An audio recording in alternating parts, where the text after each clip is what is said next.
تبلیغ کا کام 1926 میں مولانا الیاس صاحب رحمۃ اللہ علیہ نے شروع کیا۔ نظام الدین ایک چھوٹی سی مسجد تھی، چھوٹی سی بستی تھی، اور یہ دلی کا قبرستان تھا۔ ہمایوں کا مقبرہ یہی ہے، اور میں 2 دفعہ گیا ہوں، بہت بڑا قبرستان۔ تو اب وہ مل گئے ہوں گے نظام الدین اور دہلی آپس میں، پہلے کچھ فاصلہ تھا بیچ میں، ایک الگ بستی تھی نظام الدین اولیاء۔ تو مولانا الیاس صاحب رحمۃ اللہ علیہ وہاں، ان کے والد مولانا اسماعیل صاحب تھے، وہ کاندھلا چھوڑ کے اور نظام الدین کی بستی میں آ کے ڈیرا لگا دیا۔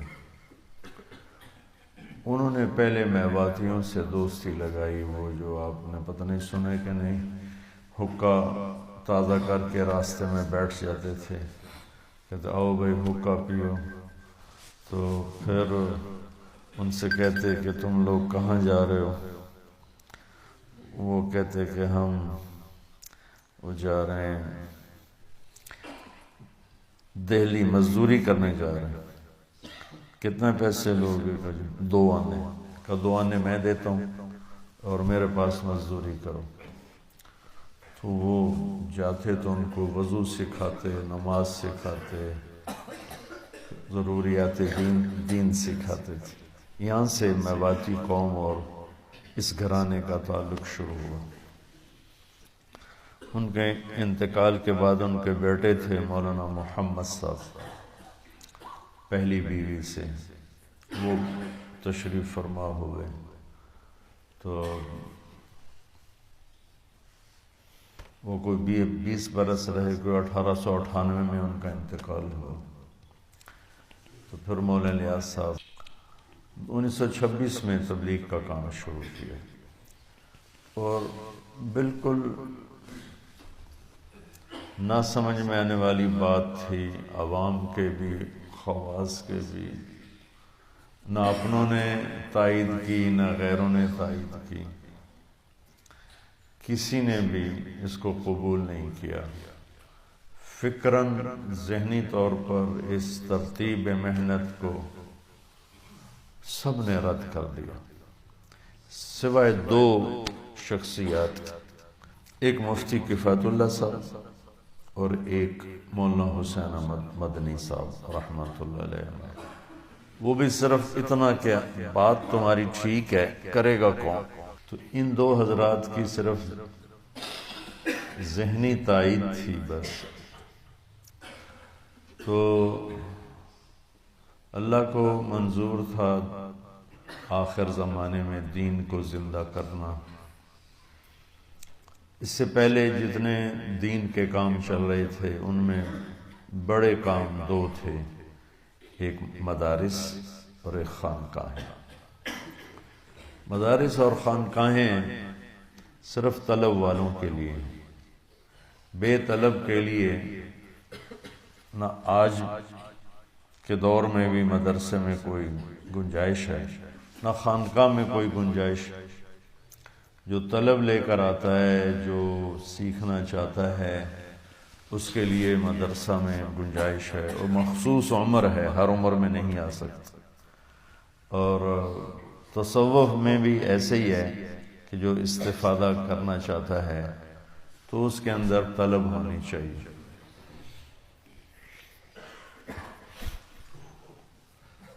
تو طلب والا معاملہ بہت ٹھنڈا پڑ چکا تھا، اور بے طلب لوگ بہت زیادہ تھے، اور انگریز کی 100 سال حکومت نے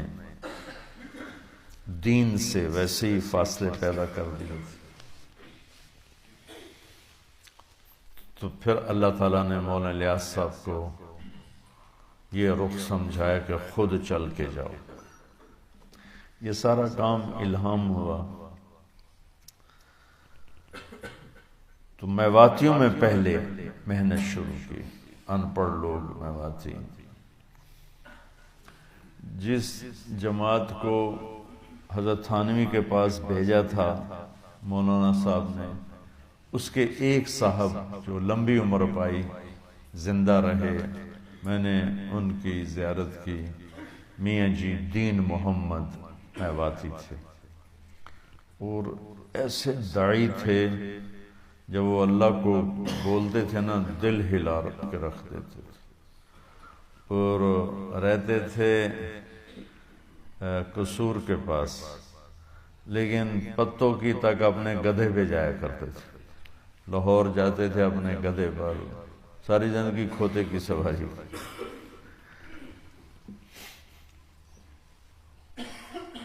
وہ فرمایا کرتے تھے کہ ان سے میں نے سنی کارگزاری، تو انہوں نے بتایا کہ ہمارے تھانوی کے پاس سارے ہی اندر بڑھ گئے داخل ہو گئے، تو 15-20 تھے ہم، تو انہوں نے تھانوی صاحب دیکھ کے ہمیں گھبرا گئے، کون لوگ؟ کہا جی ہم دین سیکھنے کے لیے آئے ہیں۔ تو تھانوی صاحب ناراض ہو گئے رحمت اللہ علیہ، کہ دین یوں سیکھا جاتا ہے؟ وہ تو بڑے نازک مزاج تھے نا، فوری ٹوکنا، فوری تنبیہ کرنا، یہ ان کا ایک خاصہ تھا جو انہیں کو تھا، نہ یہ طرز عام ہو سکتا ہے، نہ ہوا نہ آگے چلا، وہ تو فوری پکڑ فرماتے، تو سب کو ڈانٹ دیا کہ یوں دین سیکھا جاتا ہے۔ خیر یہ تو چپ ہی رہنا تھا، تو مسجد میں ٹھہر گئے۔ تو عصر کے بعد جب گشت ہوا تو اس میں حضرت تھانوی نے جستجو کے طور پر نا تجسس، مولانا ظفر احمد تھانوی اعلیٰ السنن والے، ان کے بھتیجے بھی تھے اور خلیفہ بھی تھے، ان کو کہا ان کے ساتھ جاؤ۔ تو اس وقت عمومی گشت میں کلمہ پڑھتے تھے اور کہتے تھے بھائی آپ بھی کلمہ سنا دو، ہمارا ایمان تازہ ہو جائے۔ تو وہ جب گشت کیا تو حضرت تھانوی کی مجلس میں روزانہ بیٹھنے والے لوگ کتنے ایسے نکلے جن کا کلمہ غلط تھا۔ تو جب گشت کر کے واپس آئے تو ظفر احمد تھانوی صاحب رحمۃ اللہ علیہ گئے، مولانا اشرف علی رحمۃ اللہ علیہ، حضرت غضب ہو گیا، غضب ہو گیا، کیا ہوا؟ کہ آپ کے مجلس میں روزانہ بیٹھنے والوں کا کلمہ ٹھیک نہیں۔ تو مولانا تھانوی صاحب رحمۃ اللہ علیہ تو ایسی ایک دم پریشان ہو گئے اور فوراً اٹھے اور مسجد کی طرف چلے۔ آگے دیکھا تو وہ حلقہ لگا ہوا تھا، گشت کر کے آتے ہیں نا تو جو اندر مسجد کی بات ہوتی وہ، اور ادھر خدمت والے وہ روٹی بنا رہے تھے، سالن، تو کہنے لگے دیکھ کر نا اشرف علی یوں نو کھڑا ہو گیا، نو اشرف علی، وہ میاں جی اشرف علی نو کھڑا ہو گیا، دیوار کا، مسجد کی دیوار کا سہارا لے کر یوں ٹیک لگا، نو کھڑا ہو کے ہمیں دیکھنے لگا۔ تو کافی دیر دیکھتا رہا، پھر کہنے لگا تمہارا امیر کون ہے؟ تو ہم نے کہا یہ ہے، تو اس کو بلایا، تو اس نے مولانا ہمیں 5 روپے دیے، 5 روپے، کہ میں تمہاری روٹی پکا نہیں سکتا، بوڑھا ہو گیا ہوں، یہ میری طرف سے آپ لوگ ضیافت قبول کرو۔ اس وقت میں 1 روپے کی 1 من شکر آوے تھی، جب اس نے اس وقت میں 1 روپے کی 1 من شکر آوے تھی، جب اس نے ہمیں 5 روپے دیے۔ وہ 5 روپے میں 50 آدمی روٹی کھا سکتے تھے، 2 آنے میں تو 1 آدمی کھانا کھا لیتا تھا، 1 آنے کی روٹی 1 آنے کا سالن، اس طرح۔ تو اللہ نے آہستہ آہستہ میوات سے کام کو نکالا، قبولیت بخشی۔ تو عبدالوہاب صاحب رحمۃ اللہ علیہ 1 جنوری 1944 نظام الدین پہنچ، دہلی میں ان کی نوکری لگی تھی، اور لاہور اسلامیہ کالج سے انہوں نے BA کیا تھا۔ وہ شروع سے مزاج فطرت میں اہل اللہ کی صحبت اور ان کی سنگت دل میں اللہ نے ڈالی تھی. یہاں رہتے ہوئے یہ حضرت مولانا احمد علی لاہوری رحمۃ اللہ علیہ کے درس میں روزانہ شرکت کیا کرتے تھے.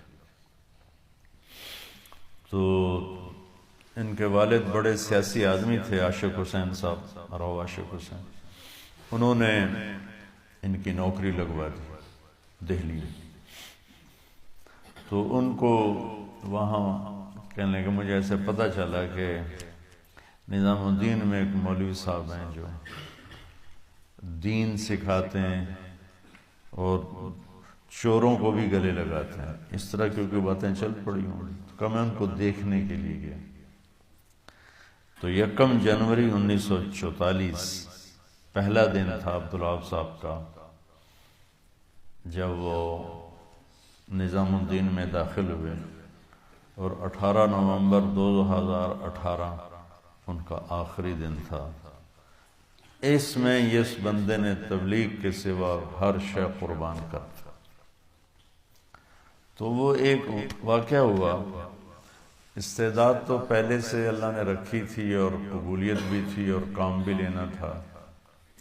جب یہ ملے مولانا الیاس صاحب سے تو وہاں ایک وکیل صاحب آئے ہوئے تھے حضرت کے معتقد. مولانا اسماعیل صاحب نے بہت بڑی جائیداد چھوڑی تھی، جاگیر تھی پوری، کئی گاؤں تھے. تو وہ وکیل آ کر ان سے کہہ رہا تھا حضرت آپ صرف عدالت میں ایک دفعہ پیش ہو جائیں اور اتنا کہہ دیں کہ میں محمد اسماعیل کا بیٹا ہوں، باقی سارا کام میرا. اس کے بعد آپ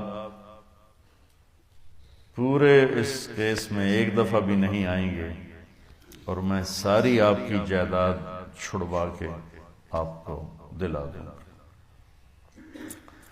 تو مولانا الیاس صاحب نے فرمایا کہ دیکھو وکیل صاحب، میں نے اپنی زندگی اس مبارک کام کو دی ہے. میں اپنی سوچ کا، فکر کا ایک ذرہ بھی کسی اور چیز کو نہیں دے سکتا. مجھے نہیں چاہیے جائیداد. گاؤں تھے کئی گاؤں، مجھے نہیں چاہیے جائیداد. تو عبداللہ صاحب اللہ کی طرف سے چنے ہوئے آدمی تھے. پہلے دن آئے، نہ تبلیغ کا پتہ، نہ اس محنت کا پتہ. تو کہنے لگے ایک دم میرے دل پر وہ بات ایسی لگی کہ میں نے کہا عبدالوہاب تو بھی ایسا بن کے دکھا کہ اس مبارک کام کے لیے تیری سوچ اسی کی ہو جائے اور کسی کی نہ ہو. تو ایسے مجھے خیال آیا. اس خیال کو وجود میں لانے کے لیے انہیں 74 برس لگا تھے.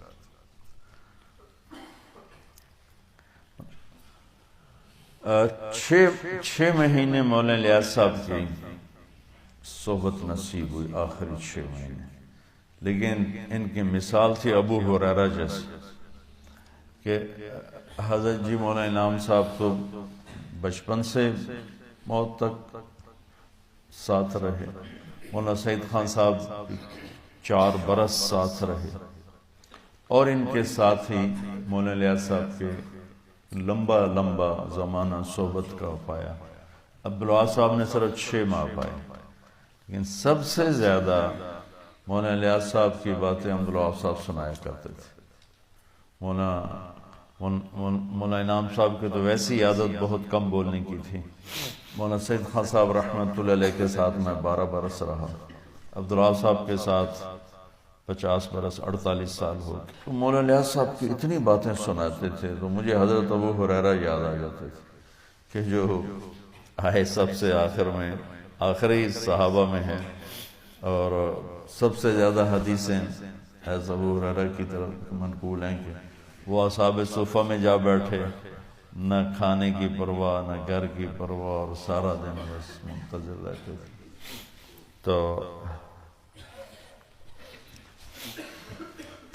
1944 یکم جنوری تو مولانا الیاس صاحب رحمۃ اللہ علیہ کا کس مہینے میں 6 ماہ تو سمجھو جون یا مئی جون کا مہینہ تھا جب مولانا الیاس صاحب کا انتقال ہوا اور مولانا یوسف صاحب رحمۃ اللہ علیہ امیر بنے۔ اور حیرت کی بات ہے کہ مولانا یوسف صاحب رحمۃ اللہ علیہ امیر بننے تک انہیں تبلیغ کے کام کا شرح صدر نہیں تھا، بلکہ خود فرماتے تھے مجھے 100 اعتراض تھے، ایک اپنے باپ کے مرنے تک مجھے تبلیغ پہ 100 اعتراض تھے۔ وہ علمی لائن کے آدمی تھے، لکھنا پڑھنا یہ ان کا مشغلہ تھا، ذوق تھا۔ طحاوی شریف جیسی کتاب کی شرح 22 سال کی عمر میں لکھ دی، کمال کر دیا۔ تو مولانا یوسف صاحب امیر بنے تو وہ نسبت کا انتقال جو ہوتا ہے وہ اللہ نے وہ کیا۔ مولانا منظور نعمانی صاحب رحمۃ اللہ علیہ مولانا زکریا صاحب سے ملے اور ان سے کہا کہ لگتا ہے مولانا الیاس صاحب کا آخری وقت ہے، تو اب آگے کیا ہوگا؟ تو مولانا زکریا صاحب نے فرمایا کہ کبھی تو ایسا ہوتا ہے کہ جب ایک کوئی اللہ کا بندہ دنیا سے جاتا ہے تو اس کی جگہ لینے والا کوئی نہ کوئی تیار ہو جاتا ہے، تو وہ اس کی جگہ لے لیتا ہے۔ کبھی ایسا ہوتا ہے تیار نہیں ہوتا ہے کوئی بھی، اچانک اللہ اس کی نسبت کو کسی کی طرف منتقل کرتا ہے اور اس کی جگہ لے لیتا ہے۔ تو مولانا زکریا صاحب نے فرمایا کہ میں نہیں دیکھتا ہوں کوئی مولانا الیاس کی جگہ لے گا، مولانا الیاس کے آخری سانس ہیں اور کوئی ایک آدمی ان کی جگہ لینے والا میری نظر میں نہیں ہے۔ لیکن جس طرح چچا جان سگے نہیں دوسری بیوی سے مولانا یحییٰ صاحب پہلی بیوی سے، مولانا الیاس صاحب دوسری بیوی سے، جس طرح چچا جان نے زندگی گزاری ہے، مجھے لگتا ہے کہ اللہ ان کی اس محنت کو ضائع نہیں کرے گا، اور یہاں دوسری چیز ظاہر ہوگی کہ نسبت منتقل ہوگی۔ اب وہ جس کی طرف بھی منتقل ہوگی وہ یہ جگہ سنبھال لے گا۔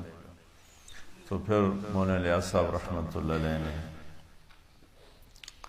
ان حضرات کو بلا کر فرمایا کہ مجھے ان 6 آدمیوں پر اعتماد ہے، مولانا انعام صاحب، مولانا یوسف صاحب اور مولانا احتشام الحسن صاحب، یہ 3 تو آپ کے خاندان کے تھے، ایک تو بیٹی تھے اور 3 اور تھے، یہ 6 آپ کے خلفاء تھے مولانا الیاس صاحب کہ مجھے ان 6 پر اعتماد ہے، آپ لوگ جس کو بلانا چاہو۔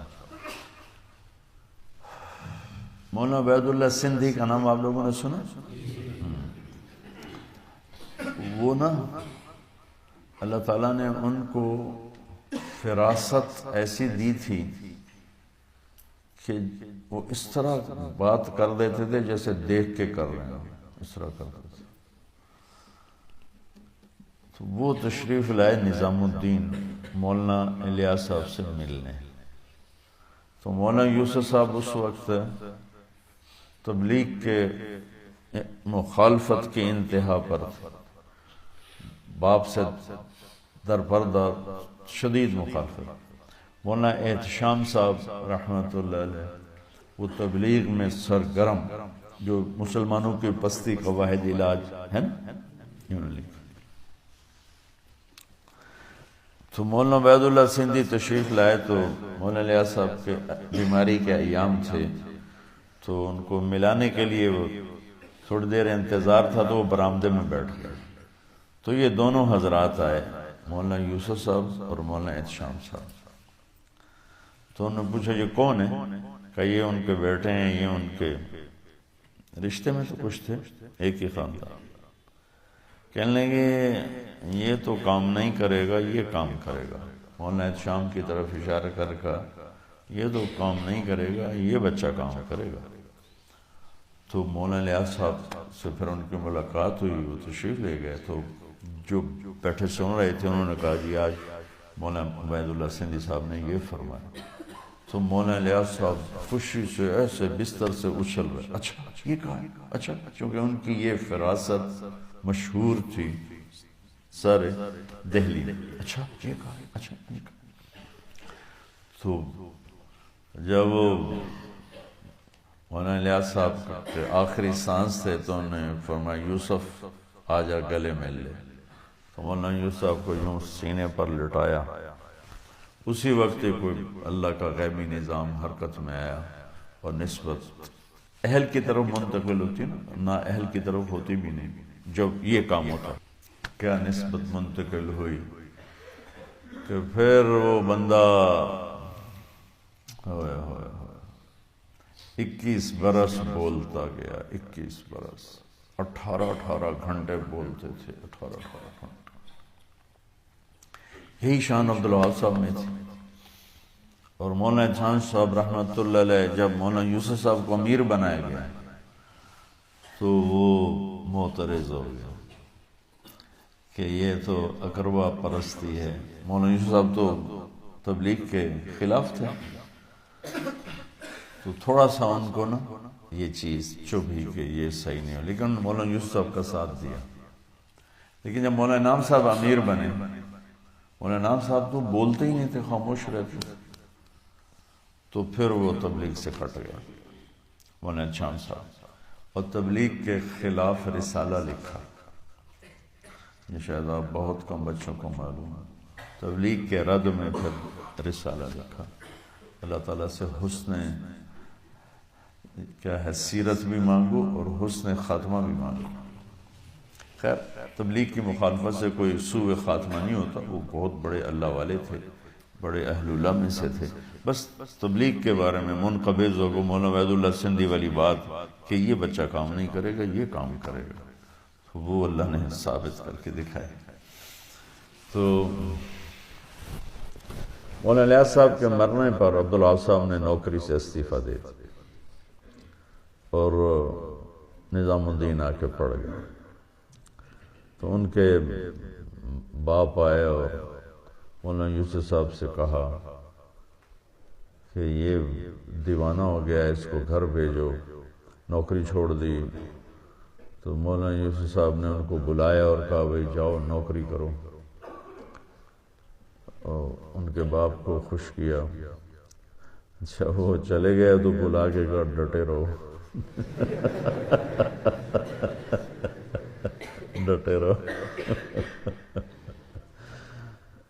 اگر ان کو نوکری پر بھیج دیتے تو آج عبدالوہاب یہ عبدالوہاب تو نہ ہوتا۔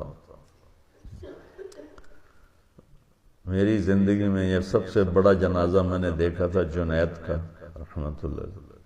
پھر جنید کا جنازہ تو بالکل چڑیا بن گیا ان کے سامنے۔ توبہ توبہ توبہ، اگر سارے لوگ پہنچ جاتے جو رہ گئے ہیں تو یہ رائمنڈ کا جتنا میدان ہے نا، اس میں کھڑے ہونے کی جگہ نہیں ہونی تھی، اتنے لوگ آ رہے تھے۔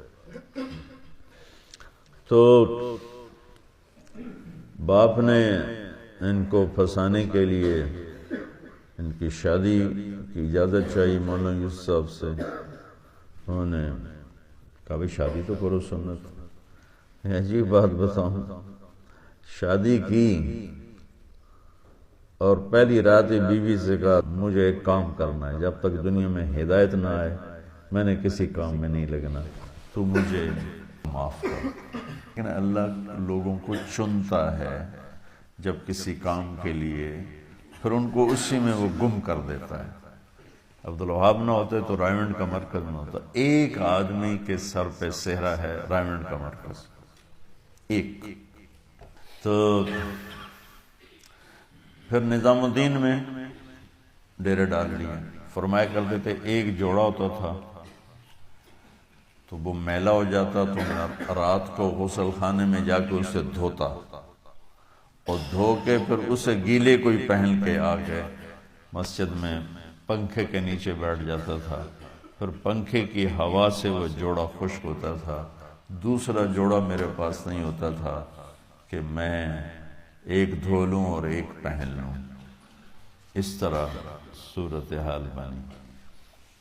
2-3 سال میں چلتے چلتے چلتے انڈیا میں تو ایک فضا بن گئی، میوات کے باہر بھی کام چل پڑا۔ 47 میں ملک تقسیم ہو گیا، ملک تقسیم ہوا تو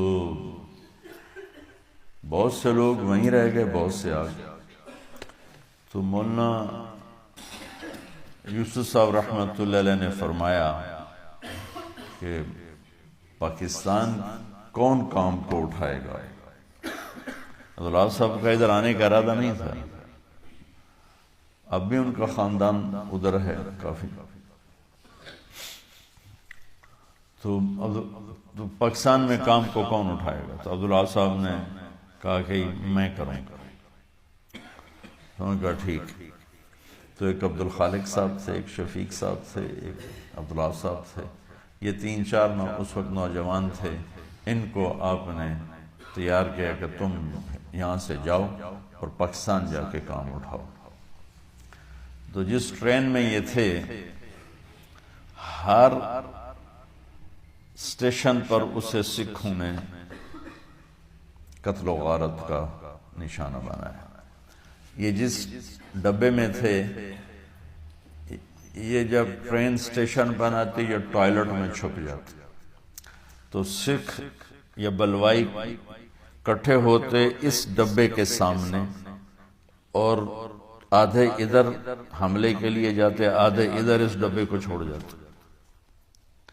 تو دہلی سے لاہور تک جتنے اسٹیشن آئے، ہر اسٹیشن پر یوں ہوتا تھا، یہ ٹوائلٹ میں چھپ جاتے اور عین ان کے ڈبے کے سامنے سکھ جمع ہوتے، آدھے ادھر کور کرو، آدھے ادھر کور کرو۔ یہ ڈبہ یوں اللہ نے چھپا دیا کہ وہ ادھر بھی انہوں نے لاشیں گرا دی، ادھر بھی لاشیں گرا دی، اور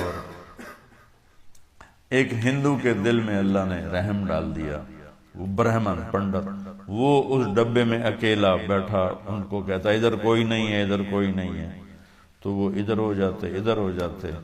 وہ ساری ریل گاڑی کٹ گئی، یہ 4 آدمی ہیں چند اور لاہور اسٹیشن پر لٹے پٹے پہنچے۔ تو ان کا خاندان پھلروان ایک جگہ ہے سرگودا کی طرف، ایک قصبہ ہے، وہاں ان کو جگہ ملی پھلروان میں۔ تو یہ اپنے والدین، اپنے خاندان سارا پھلروان تشریف لے گئے۔ اب پاکستان میں تو کوئی جگہ ہی نہیں تھی، کیا کریں؟ تو تبلیغ کے آدمی جو چیدہ کوئی لاہور، کوئی کراچی، کوئی پنڈی، تو یہ عبداللہ صاحب کبھی لاہور، کبھی پنڈی، کبھی کراچی ملتے، بھئی کچھ کرو کچھ کرو۔ اور فقر ایسا ہوتا تھا کہ گجروں والے اجتماع تھا، رائیونڈ سے پیدل بخار کی حالت میں گئے، پیسے نہیں تھے، پیدل گئے پیدل آئے، گجروں والے لاہور، رائیونڈ سے گجروں والا بخار کے ساتھ، یہ صورت ہے۔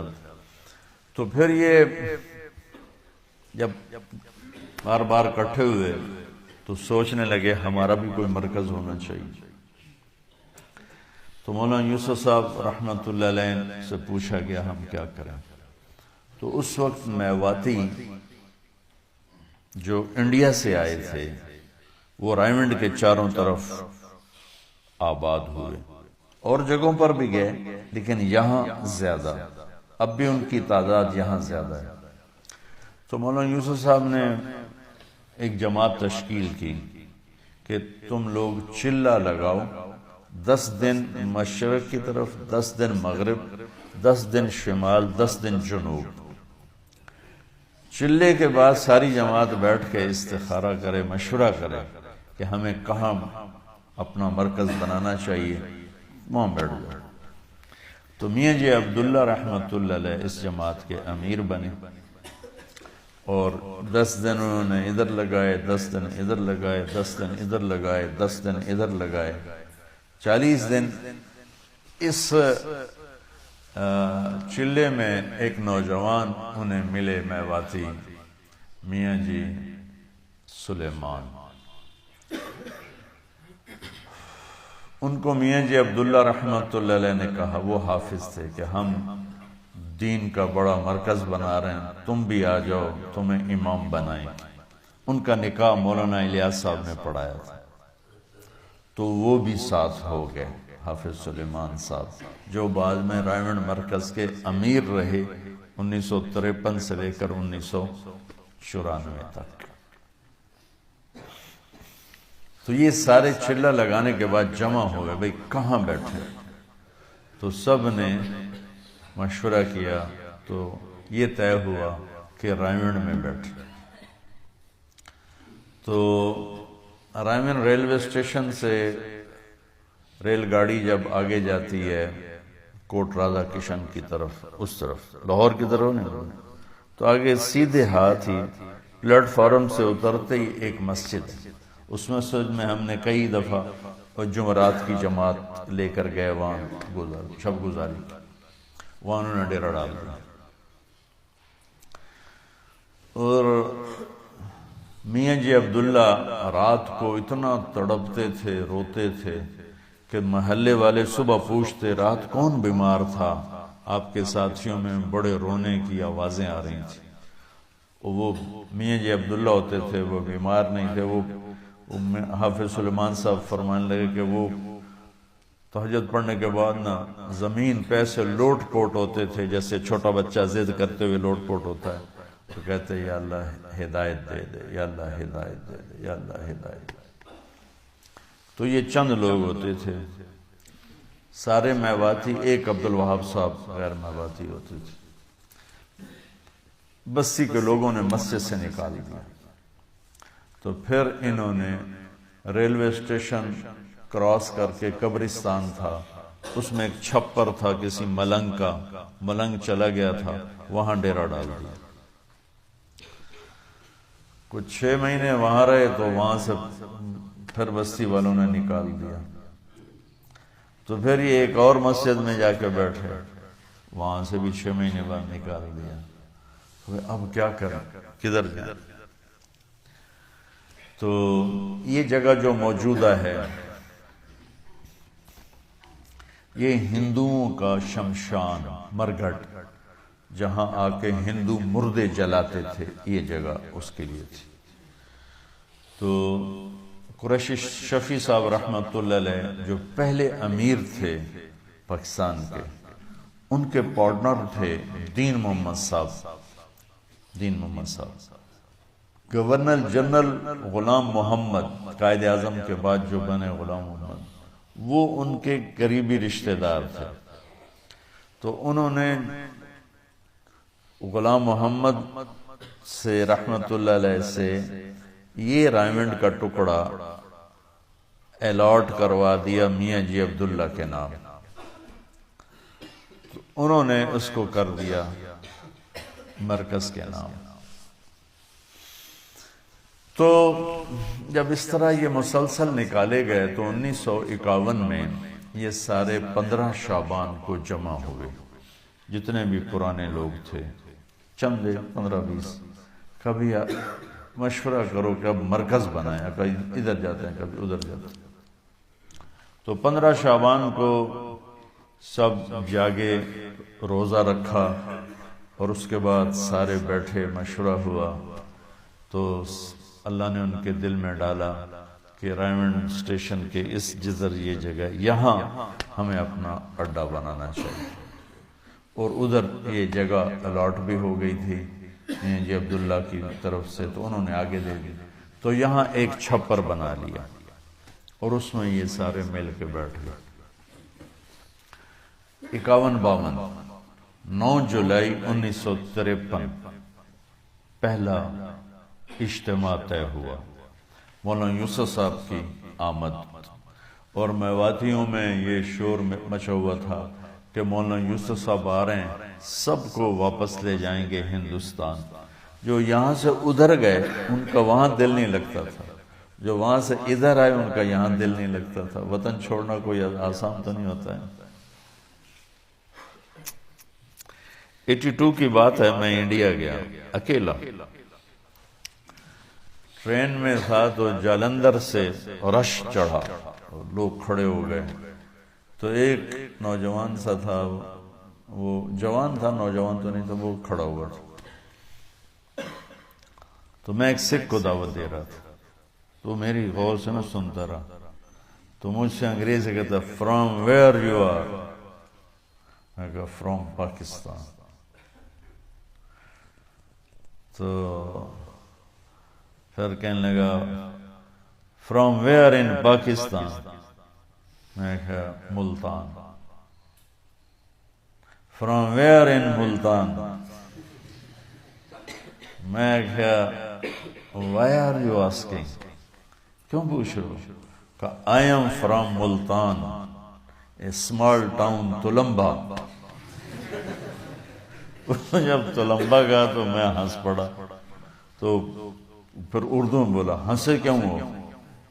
میں کہا آئی ایم فرام تلمبا۔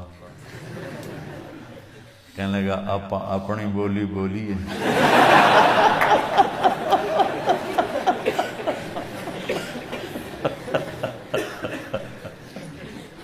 کہنے لگا اتنے تو ساڑی کوئی جانتا ہی کوئی نہیں، آپ اپنی بولی بولیے۔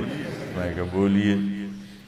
اس نے پیچھے اس کی بہن مجمع میں پھنسی کھڑی تھی، ایجڈ عمر رسیدہ، اس نے اس کو جا کے بتایا کہ تلمبے کا ایک لڑکا بیٹھا ہوا، وہ تو آئی شیرنی کی طرح تھی بھی ایسی ہیوی ویٹ، اس نے ایک ادھر پھینکا، ایک کو ادھر پھینکا، ادھر پھینکا۔ مجھے کہتی پترا تو تلمبیدا ہے؟ جی ماسی جی میں تلمبیدا، میں ٹھر پاواں۔ اس نوجوان کا نام تھا رام سروپ چگ، رام سروپ چگ۔ ایک بات چل گئی کہ مولانا یوسف صاحب لینے آ رہے ہیں، تو بڑا رش ہو گیا، تو میواتی آئے، وہ کھانا جو پکا ہوا تھا نا وہ دیگیں اٹھا کے لے گئے سارے، بد نظمی ہوئی، افراتفری ہوئی۔ تو جب اجتماع ختم ہوا تو مولانا یوسف صاحب رحمۃ اللہ علیہ نے جمع کیا جو تھوڑے بہت تبلیغی لوگ تھے سارے میواتی ہو، تو ان میں بیان کیا کہ دیکھو بھائی، آج کے بعد یہ جگہ تمہارا مرکز ہے، اسے آباد کرنا ہے، اس کے لیے بھوک آئے، پیاس آئے، بیماری آئے، موت آئے، کسی دنیا کے کام میں نہیں لگنا، کسی کمائی کے کام میں نہیں لگنا، اور اپنے آپ کو یہاں مٹا دینا ہے۔ جو تیار ہو وہ اٹھے اور میرے ہاتھ پر بیعت کرے موت کی۔ پھر کہا کوئی کسی کو ترغیب نہ دے، جس نے کھڑے ہونا ہے اپنی ذمہ داری پر کھڑے۔ تو سب سے پہلے جو بندہ کھڑا ہوا وہ محمد عبد الوہاب رحمۃ اللہ علیہ، سب سے پہلے کھڑے۔ پھر ان کے ساتھ حافظ سلیمان صاحب، میاں جی عبداللہ صاحب، میاں جی عبد الرحمن صاحب، میاں جی نور محمد صاحب، میاں جی اسماعیل صاحب، یہ وہ لوگ ہیں جن کو تو میں نے دیکھا ہوا ہے، باقی نام سنے ہیں، دیکھا کوئی۔ اور ایک میاں جی عبد الرحمن کو مردہ دیکھا ہے، زندہ نہیں دیکھا۔ ان کا انتقال ہوا تو وہ انتقال کے وقت اپنے گاؤں میں تھے، ادھر سے شفٹ ہو گئے تھے، بیمار بہت ہو گئے تھے، تو ان کی میت کو لایا گیا مرکز میں جنازے کے لیے، تو میں نے اس دن ان کی زیارت کی۔ وہ بڑے کشف و کرامات والے تھے میاں جی عبد الرحمن، تو ان کے عجیب و غریب قصے مشہور تھے۔ تو عبداللہ صاحب نے کھڑے ہو کر، جو کھڑا ہوتا نا تو اس کو آگے بلاتے اور پھر اس سے یہ کہلواتے کہ میں کسی کام میں نہیں لگوں گا سوائے اس مرکز کی آبادی اور تبلیغ کے۔ بھوک آئے گی برداشت کروں گا، پیاس آئے گی برداشت کروں گا، بیماری آئے گی برداشت کروں گا، کسی کام میں نہیں لگوں گا۔ یہ دہروا کر الگ باہر بٹھا دیتا۔ مولانا کی نظر پڑی میاں جی محراب رحمۃ اللہ علیہ، وہ مشتاق صاحب رحمۃ اللہ علیہ ہوتے تھے ہمارے مقیمین میں سے، آپ نے نام سنا ہوگا، دیکھا بھی ہوگا، ان کو تیار کر رہے تھے، تم نام دو۔ تو مولانا یوسف صاحب کی نظر پڑ گئی. انہوں نے اتنے زور سے ڈانٹا میاں جی محراب کہ میں نے پہلے نہیں کہا تھا کسی کو تیار نہیں کرنا. کل جب بھوک آئے گی نا تو پھر یہ تمہیں گالیاں دے گا کہ مجھے اس نے پھنسا دیا. کوئی کسی کو تیار نہ کرے. تو 18 آدمی کھڑے ہوئے. 19ویں آدمی بھائی مشتاق صاحب بنے 2 سال کے بعد. 1955 میں یہ کراچی میں ہوتے تھے. 1955 میں یہ کراچی چھوڑ کر یہ بھی رائمنڈ آ گیا اور 18 سے 19 لوگ یہ ہوئے 19.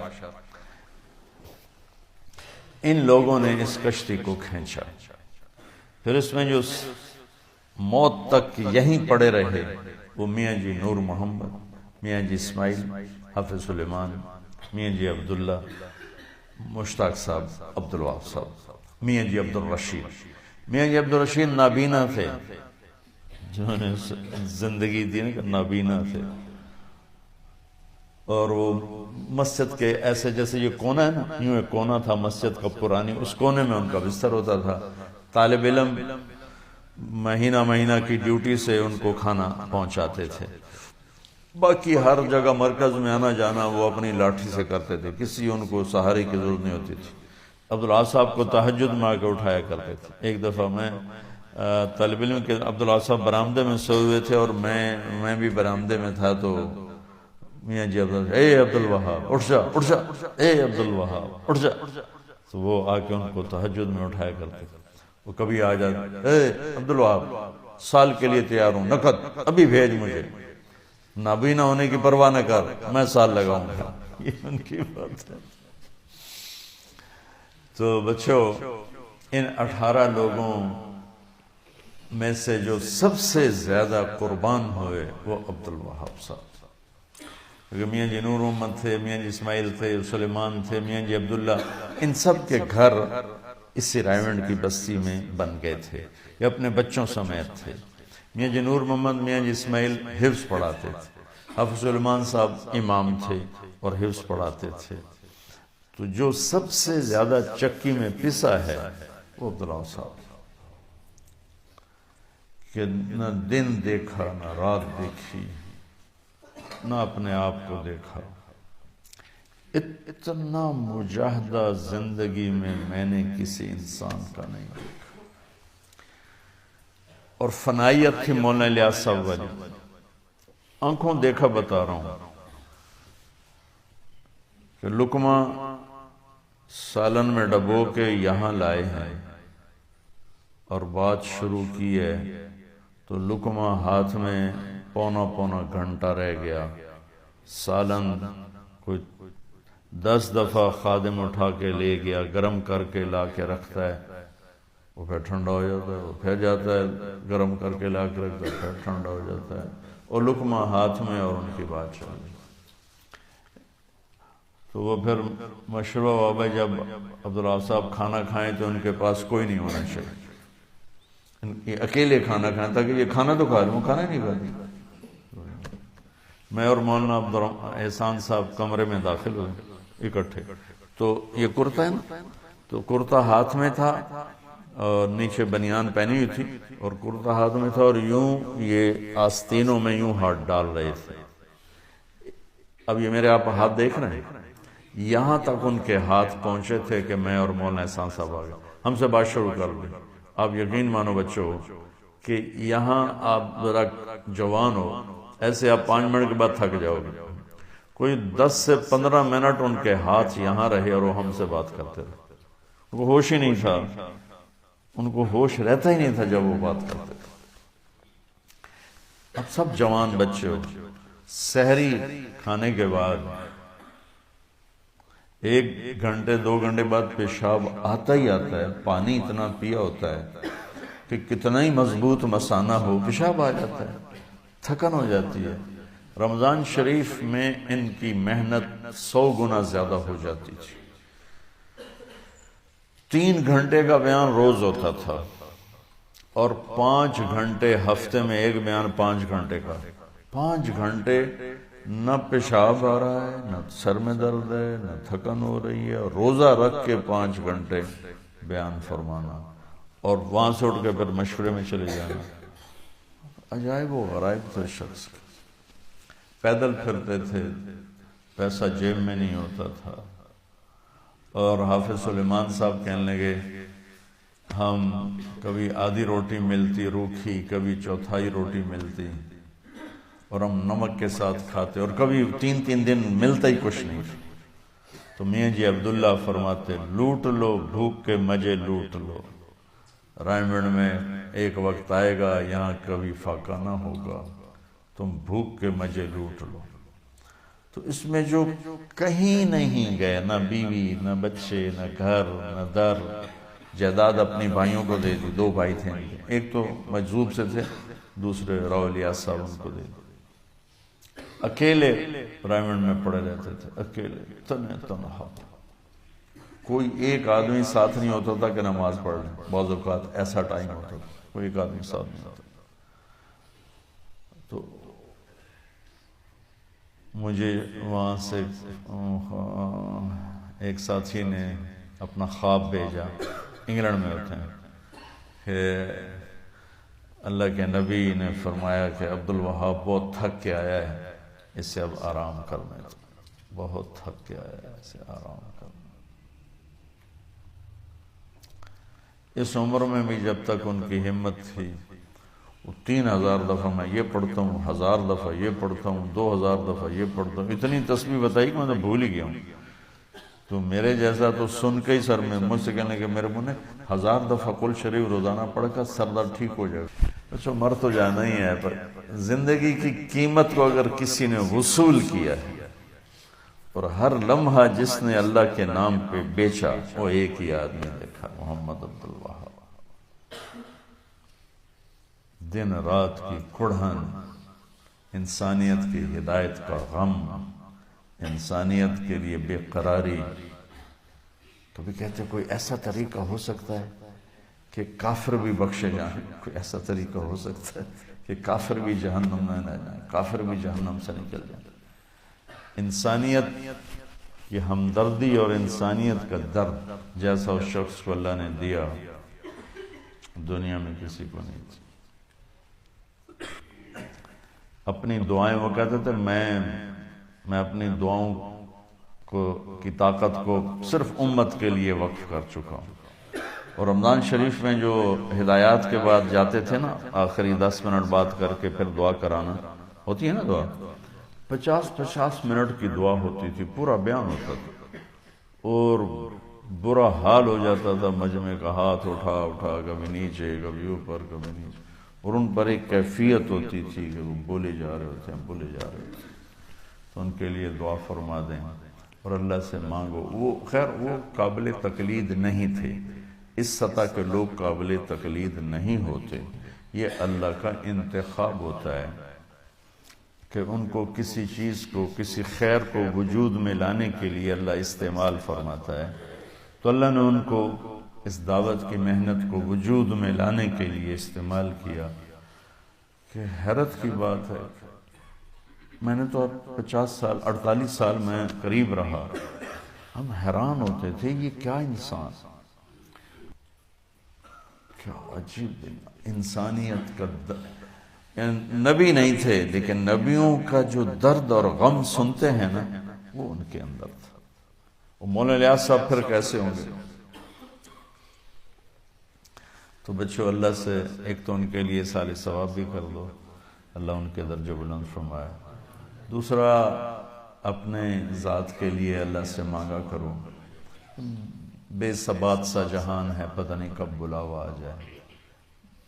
اللہ ہم سے عافیت سلامتی کے ساتھ اللہ ہم سے کام لے.